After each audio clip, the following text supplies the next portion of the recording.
We were told that we had to forget about Marsha Lucas, and we had to believe that Charmin obeyed Shinoy in the Rey movie would be the very first time that a woman had shaped Star Wars, and if we didn't believe it, we were bad people. Men, reach down into your pants, find your and your and be okay with it. We can take a woman directing a film in Star Wars and live. We were told that the Rey movie was going into production early this spring, then late this summer, and it was most certainly coming in late 2025. The triumphant return of Star Wars with a sequel trilogy character that many thought was unpopular, but apparently we were just all wrong. We're in 2024 now, and I think it's about time that we had a woman come forward to shape the story in a galaxy far, far away. And sorry to say for all of you Rey lovers out there, but it seems like Disney disagreed. They don't believe it's time for a woman to shape Star Wars in 2024. They think it's the year of Favreau.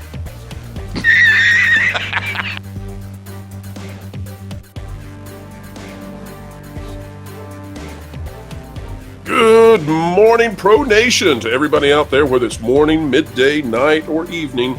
We're happy to have each and every one of you out there joining us, sharing your time as we dissect in a way you won't find anywhere else this new Mandalorian news, this new Star Wars news. Joining us, Lauren Connor of That Park Place and Culture Casino of said Culture Casino. Welcome to you both, and let's dive straight in. Gentlemen, before we go to the press release, I want to give a quick rundown. Of course, Charmin obeyed Shinoy. She said, as the director of the Rey movie, that 2024 is here, and by golly, it's time that a woman shaped Star Wars. Disney said no, and that is counter to how Disney has been acting in the past. They have been all in favor of doing everything virtue signaling, but in this case, they've said no. We are looking at the first piece of art here for the Mandalorian movie, but I've got some more stuff about that. I don't think this is the Mandalorian movie that we have heard about in the past. We'll talk about that in just a moment. I think this is something utterly new, but this is the concept art. And gentlemen, I'm going to zoom way in on this on purpose, okay? So let me see. Well, that's as close as it'll let me get. We're maxed out on the image. But folks, take a look at Baby Yoda and the Mandalorian. I'm here to tell you guys, this is not something that great amounts of time were spent to manufacture this image.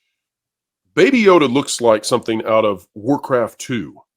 And the textures here are minimal at best. And we have a generic-looking spaceship in the background, which has exploded. Some say it's the Halcyon. I can see that. Haha. But Lauren, with your extensive knowledge of Star Wars, can you identify, is that any ship, or is this utterly a generic explosion ship?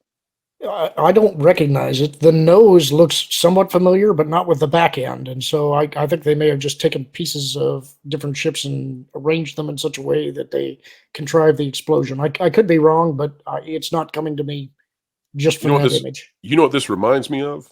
This reminds me of the Snow White and the Seven Dirty Hippies CGI quickly generated image we had when they needed to toss Snow White back a year.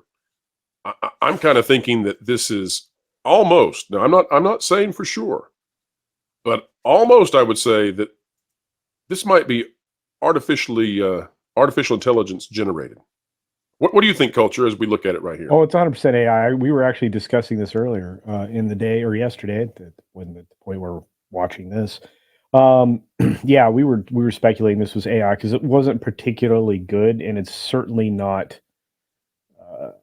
composited well. So this is a right. Really quick AI rendition of something, and it does. You know what? To me, that ship looks more like the exploding shuttle of like a Star Tours or something. Yes. Well, that's apropos for Disney. But what this means is that we're looking at something that I think was very quickly put together. And in light of what we've been covering over the last days, right, with the rumors and leaks and speculation about the Rey movie, and even when we go to the Leslie Headland stuff and the Acolyte, I think that Disney needed to quickly shift the narrative as fast as possible. And I think that because when you're looking at a January 9th release of a press release for Star Wars, that is not the way that you typically announce a new movie. That is not how you do that. You do a teaser trailer, you put Jon Favreau out there for an interview on video, You announce it at the Golden Globes with some sort of big hoopla around it. You don't hastily throw together a CGI, AI-generated, monstrosity such as we've seen, which, oh, by the way, if we look at it again, Baby Yoda, his ears don't even look right. This doesn't look right at all. I'm kind of looking at the Mandalorian and wondering if he's got 7 or 8 fingers in some places, honestly, the hand that is holding Grogu, I don't even know where it is. It's that bad and that hastily drawn. And so that's why I have that thought. Let's read, though, the press release, because there's stuff here, folks, that tells us a lot. And we can learn actually quite a bit from this. So let's read it. From the StarWars.com team, The Mandalorian and Grogu are embarking on a new adventure to movie theaters, directed by Jon Favreau and produced by Favreau. Kathleen Kennedy and Dave Filoni, The Mandalorian and Grogu will go into production in 2024. Clearly, the goal here is for us to see Favreau. And, well, mission accomplished. I have loved telling stories set in the rich world that George Lucas created, said Favreau. The prospect of bringing the Mandalorian and his apprentice Grogu to the big screen is extremely exciting. And then Kathleen Kennedy says, Jon Favreau and Dave Filoni have ushered into Star Wars 2 new and beloved characters, and this new story is a perfect fit for the big screen. The Mandalorian and Grogu will lead Lucasfilm's ongoing feature development slate, including films helmed by Sharmeen Obaid-Chinoy, James Mangold, and Dave Filoni, who is also currently developing Ahsoka Season 2, among those in the works. This is buried at the bottom. Now, there are some interesting things about this. One, the Rey movie apparently still going forward with Sharmeen Obaid-Chinoy, but we don't have a release date for that any longer. And we're going to get to this in a moment. We think there's a great possibility that this movie, Mandalorian and Grogu, knocked the Rey movie out of its Pinewood slot. Just saying, we think. Now, we don't know that to be certain, but we think. James Mangold, that man had one of the biggest flops of all time in the past year. I cannot imagine that he's actually going to get a Star Wars film. I think he will release day and date with Rian Johnson and Taika Waititi. And then we've got Dave Filoni, who in this statement, it says that he's also still doing a movie. And so what I would say, gentlemen, and you tell me what you think about this. I think that Dave Filoni is still doing the Mandoverse movie. I don't think this is the Mandoverse movie. And Jeff Snyder had a great scoop, but I'm not sure it's totally accurate. But I can see why he got the scoop. He said that the Mandoverse movie was going to leapfrog the Rey movie, and it would come out first. But I think this is an entirely new film. I think, and here's what I think it is, and you guys tell me what you believe about this. I think that this is either Season 4 or Season 5 of The Mandalorian. That's what I think this is. Guys, what do you think? Are we getting a big screen version of what should have been a season on Disney+? You go first, Culture. Wow. I mean, there's a decent chance it would be another. It would be another Mando season, but my speculations be more like a film. I mean, like maybe it's Season 4 or 5. I don't know. I mean, it's first of all, it's very strange timing of everything that came out today, and Jeff Snyder has been pretty consistent on his information. Not entirely always 100% correct, but in the right ballpark. I don't know how to speculate. Lauren, what do you think, my friend? I kind of agree with you, Pro, but not entirely. I think this is in lieu of Season 4. Because yes. Yeah, I agree. I think this is the end of The Mandalorian. I don't think you're going to get another Mandalorian movie. Well, I think Filoni's going to do a Mandoverse movie after this. What do you think? I don't think so, because here's how I see it. I think there's a couple of reasons why they're doing this. One, it allows them to buy more time for the Rey movie, which they already knew was going to be a problem. They've been panicking in the last few weeks because of it, and so they want to push it back. You've mentioned in the past that originally the concept for the Rey movie was that all of these things were going to lead to it. You were going to have a big crossover movie. The Mandalorian and Grogu were going to be in the Rey movie in some kind of capacity. But because of the strikes, that sort of screwed up the entire production schedule. And I don't know where they would be at on Mandalorian Season 4 right now. And it's going to take 2 or 3 years to get a movie produced. So it's going to take that much time, probably for the season as well. You might have Season 4 come out and then do the movie if that's how it was going to go timeline-wise. But that means you'd have to be doing concurrent production. And you can bet if they're putting this movie out there, this is their way of enticing Pedro in so they can get the helmet off and he can get the FaceTime. This gives him the movie that he wants. But there's nowhere left for the Mandalorian story to go. I think they're trying to wrap it up. They're using this entirely as an excuse to push Rey back. And my guess is this also pretends the fact that I don't think they're going to get rid of Kathleen Kennedy. And this could be the end of Jon Favreau as well. If they push Rey back, then Kathleen Kennedy's staying on. Oh my gosh, I had not thought of that. Lauren. But Lauren, hold on to that thought because you brought up the Pedro Pascal issue. Folks, we're here to explain entertainment, keep you ahead of the culture curve, and we intend to do that with this video. Thanks for hanging in there. We're going to make that happen right now. Take a look at this. Fandom Wire.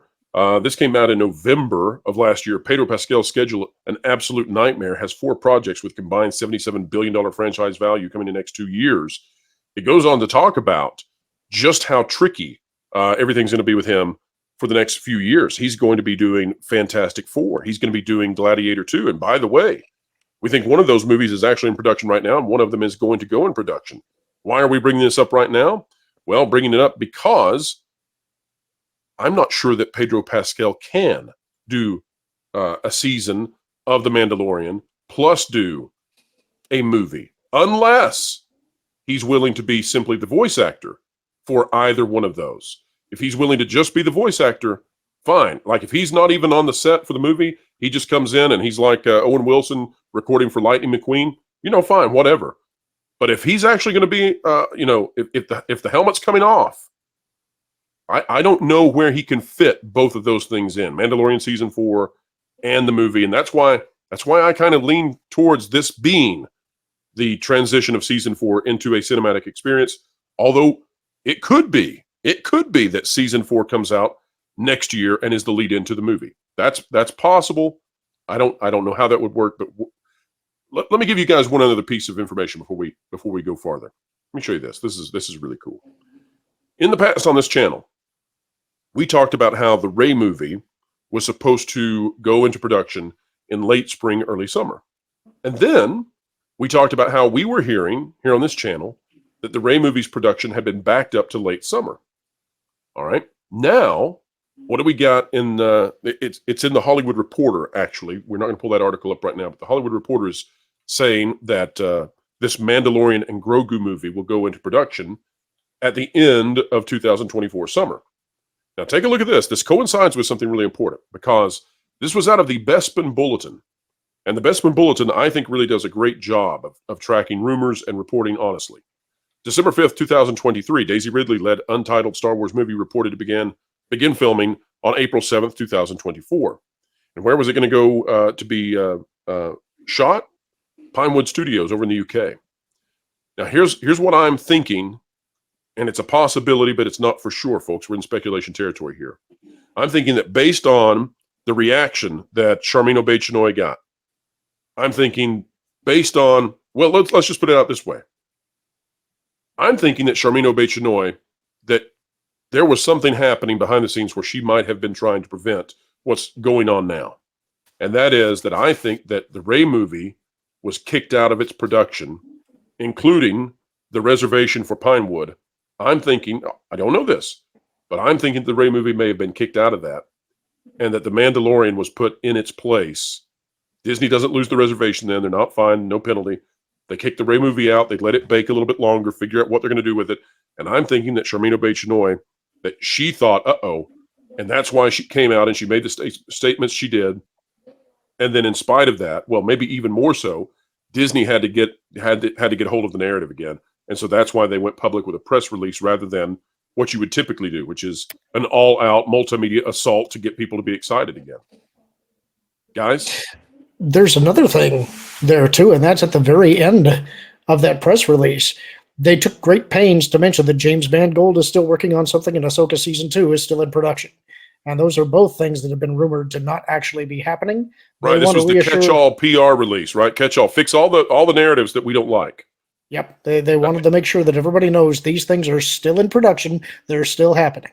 Well, and when you say that Dave Filoni is currently developing Ahsoka Season 2, You could say he's developing Ahsoka season 10. It doesn't mean anything. There's no release date. There's nothing there, and Rosario Dawson still hasn't heard a word about it. It may happen, but I mean, that doesn't give us anything. Well, and I would never take anything that James Mangold says ever again seriously.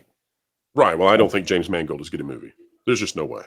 There's Disney proper. Okay, think about it this way: you just lost either the most money you've ever lost on a film in the history of cinema, or the second most. Okay, it's in the running with the Marvels. Yeah. There's no way you're going to give that man another opportunity to lose $200 to $300 to $400 million for you. There's just no way. There's no way. But all of that said, guys, hold my beer. Yeah. All of that said, what do you make of the idea that the shills now have been left out in the cold? Because the shills for the past week or so have been working overtime. And I'm talking about they need to be paid not time and a half, but like 2 times over. Because they were working very hard to tell us all how awful we were, that we apparently, according to their logic, we didn't want a woman being the director of Star Wars, and we didn't want a woman to shape Star Wars in 2024.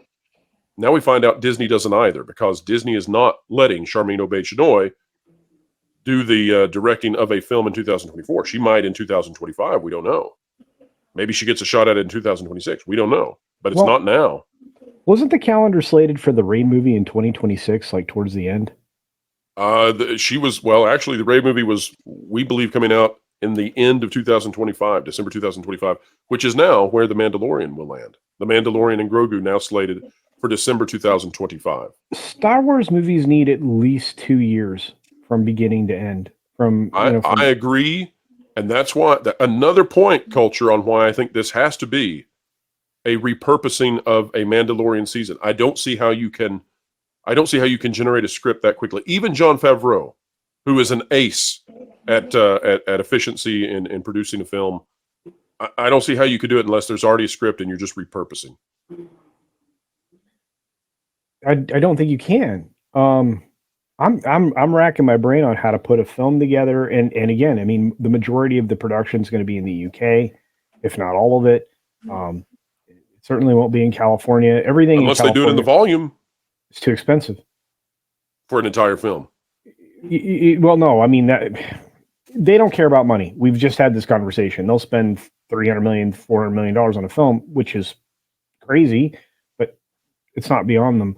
No, but I mean, I'm talking about like the people that you would have to bring in after the new negotiated deals for everybody. And IATSE is yet to get their deal closed out, so they're going to get more expensive too. It's cheaper to do everything in the UK. That's where they primarily do their shooting, is in Pinewood. Has a Star Wars movie, a theatrical release, ever been done that didn't go through the UK? I can't think of any. Outside of location shooting, not that I can think of. Right, they're all primarily through there, and they get the tax credit. Yeah, especially guys, now. What do you think about this? That we were all led to believe we're awful people, and now Disney is the one who's cut and run and said, you know what? We're not coming back with Rey. We do not trust Rey to be the lead-in, the return after 7 years of hiatus. We're not doing it. We need to go with the boys. We need Mandalorian and Grogu, 2 male characters to lead the return to Star Wars. How are the shills going to cope with it? Well, I think those are 2 different questions. I think that all of the stuff about Charmin Obaid-Chinoy is mostly just noise. You know, that's fan talk. The shills are going to shill. That's the way that goes. I think the real issue is that they don't have a developed story for Rey. They need more time, and they know it. And so they have to shuffle things around. They already, as you said, they had the reservation slip at Pinewood for the shooting studio. If they don't have something shooting there, they're going to lose it, and they're going to pay the penalties. And we already know that Favreau already had season 4 scripted out. Part of the reason I think you're only getting this one thing and it's the last hurrah is that what do you do with the Mandalorian? They pretty much had him settled down on a farm with Grogu. He's living a peaceful life now, apparently, and Moff Gideon has been taken off the board as the primary antagonist. So what do you do with him? You've got to set up a new antagonist of some kind, some new threat, and you have to believably have the Mandalorian and Grogu come out of retirement to do something. And the only thing that you're really going to do here, you're going to have the draw because it's a theatrical production. It gets people excited, but it allows you to have that final hurrah with the Mandalorian, close it out. Now it's done. Maybe we can have some subtle tie to the Rey movie, probably through Grogu. And it buys Grogu you the gets to appear in the Rey movie now. That fixes that problem. Yeah, and see, that was the thing for me when I was thinking about this after I heard the news, was that you had mentioned before that because of the strikes, the production schedule got all out of whack. This lets them address that. I'm betting, Lauren, you're right on the money. I bet they looked at this script for Rey and they said, we cannot go with a Rey movie that doesn't have a character to pull in the audiences. We've got to shuffle this so we can have Baby Yoda there, so we can sell Baby Yoda plushies. How did it take them? And I'm arriving at a different place at this moment. No, go for it. How did it take them 2 months and change to figure out when they had the Rey movie script that it was trash and they needed to start again? So I think culture that after the WGA strikes, that was when Stephen Knight got to sit down and really get started and give them something. And I think when that was received by the C-suite, I don't know this, folks, for certain, but I think that's when the uh-oh button was pressed. That's when the red flags were raised and they said, oh no, what do we have here? And then I think too, there's something to be said. Charmaine Obaid-Chinoy, how does she know that it was going to be a feminist film if the script wasn't done yet? There's something to be said about, that may have freaked Disney out, whatever that was going in, whatever direction it was happening. And Jon Favreau is the kind of fellow that they can go to and say, you know what, you're as big as Kathleen Kennedy. You make this movie the way you want to make it. And on that note, guys, let me say this. There's a rumor that we talked about months ago that needs to be brought up here and part of the conversation. Months ago, I talked about how I was hearing that Lucasfilm wants to get the major complaint that has been levied against them off their backs and move on.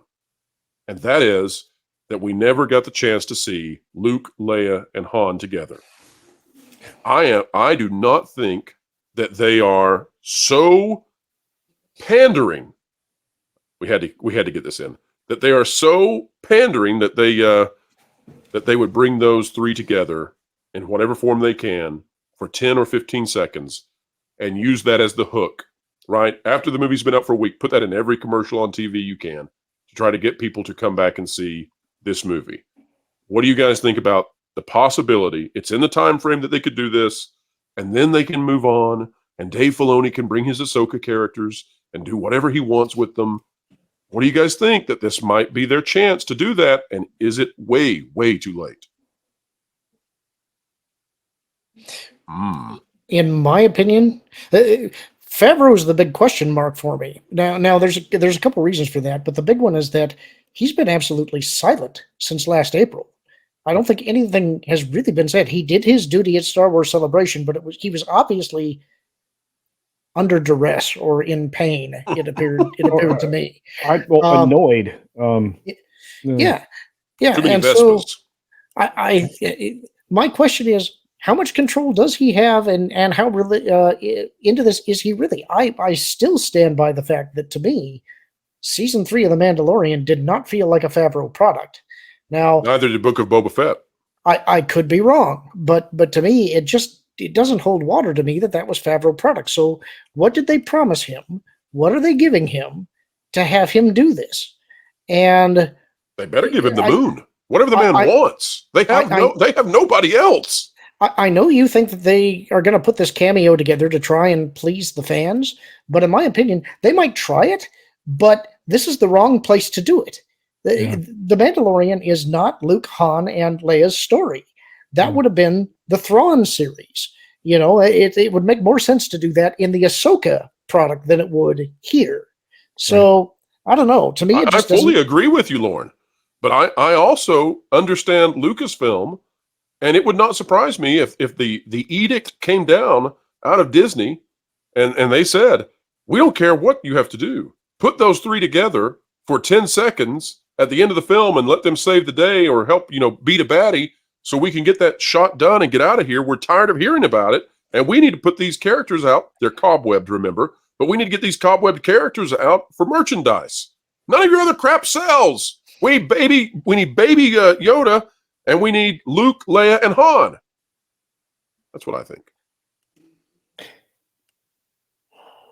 So, guys, I think it's not... Culture is paying now. I am.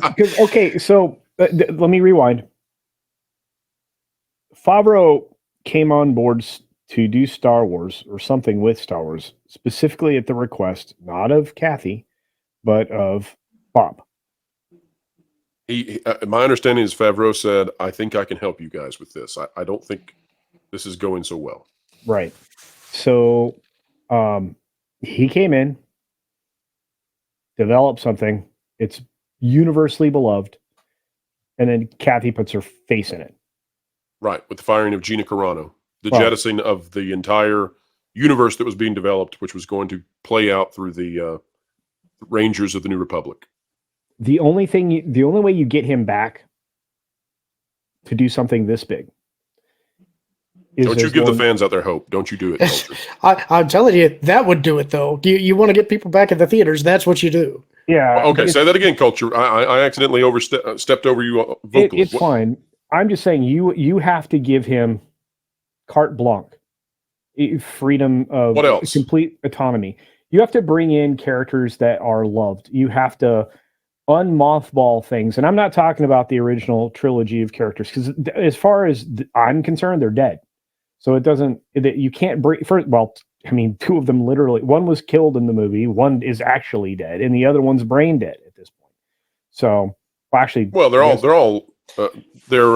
timeline wise, they're alive, but in the future, I don't know. Han didn't, get up and like magically crawl out of the pit, that he fell into. No, but that's the sequel trilogy. Mandalorian's 5 years past Return of the Jedi, so the deaths don't happen for another 25 years. But the story they're telling with Rey is 15 years on. Right, but that's the Rey movie. We're talking about cameos in the Mandalorian. Oh, I don't see that happening. Regardless, so in the suggestion was coming, and Lauren got there before. They would have to bring back a character that Kathy would absolutely hate, Bob would absolutely hate, but the only way you're going to get Favreau in the door is to let him do what he wanted to do. The only other thing you could do is say, you know what, Kathy's retiring, Filoni's going to stay where he is, you're in charge. Well, that is also something important that we should talk about before we end this conversation, and that is there's going to be a lot of people out there, there's going to be a lot of sources out there who claim that this is a signal that Favreau is taking over Star Wars. Look, you and I and Lauren all know no chance. Exactly. And he is still, he's the director of this film, right? He's the producer of the film. He works for a different company that is contracted with Lucasfilm. He is not a Lucasfilm employee. He works for his own production company, doesn't he? Exactly. Yeah. So look, anybody suggesting that at this point, and again, I just threw that out there in the wind as the only way you could get him back. I don't think that that's what's going to happen. So nobody think that that's what I was saying. But that's the only way you get him back. You have to give him carte blanche in everything he wants to do, or you have to hand him the keys to the car. The other thing is, if he wanted to get her back, I don't think she'd be willing to come back at this point. Not unless they did a very public apology. Well, think about it this way. They can't afford to do. I mean, Disney is so hamstrung by their choice to dive so deeply into politics that there's no way out for them other than complete leadership replacement. Anyway, I'm sorry. Think about it this way. The release date for the Rey movie has now been given to the Mandalorian and Grogu. Yeah. The production timeline, whether or not it's the exact same production set, just transferred over, whatever you might think about that. At least the schedule for the production, and we know that we know this to be true because they said that they're going to delay the Rey because this is now the first one that'll go into production, and Rey was supposed to go into production at the same time. So it's also now taken Rey's production. Okay, and on top of that, the Mandalorian, the Mandoverse movie that we were supposed to get, that was all part of the timeline, was directed by Dave Filoni. So it took Rey's release date, it took Rey's production time, and it took the director and swapped it over to Favreau. All three of those decisions are as positive as you could hope for given where Star Wars is. I'm not saying the product is going to be good, but I am saying that if you are Disney and you're saying we've got to revivify this franchise, it's at the edge of collapse. We can't go with Rey after 7 years, and we can't go with Filoni if we do something else. It's got to be Favreau, and it's got to be whatever he wants to do. I think this all lines up for a Hail Mary to try to save this thing. Well, I tell you what, the Rey film wasn't going to be a Hail Mary. It was going to be a death knell. Probably the final one. It would have struggled to cross 300 million.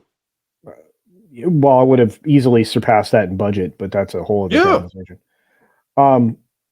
And you know what? In my mind now, because I when I looked at that AI art we talked about at the beginning of the video, hopefully you guys saw that. If you didn't, go back, rewind, take a look at it. I think this is Mando and Grogu save Star Tours. Star Tours? Either that or they're destroying the Galactic Star Cruiser all on their own. The prow does look a little bit like that shuttle you were talking about, but it's not wide enough. That's the thing that weirds me out about it. Perspective, AI, Yeah, I think it's AI generated. Just like I think that the Seven Dirty Hippies with Snow White were quickly AI generated. If it's the Halcyon class starship, I'm going. And Rey was a Borg culture. Rey was a Borg. Oh!